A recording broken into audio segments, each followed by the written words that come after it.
For this installation, you'll need a trim tool. Start by pushing in the outside of the light. Use your trim tool to pry out the end, then slide it to remove the clips holding it in.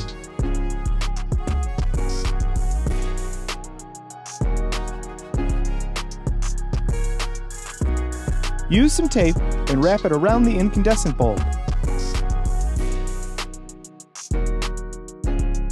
Pull on the tape to remove the bulb.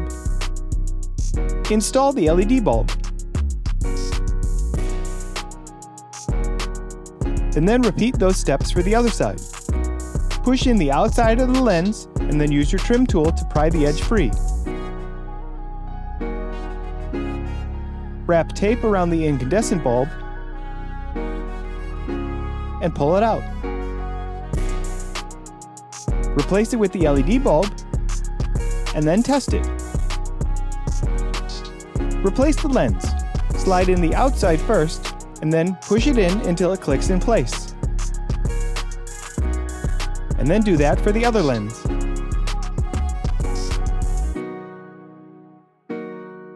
The new LED bulbs are a huge upgrade for the interior lights for this Passport.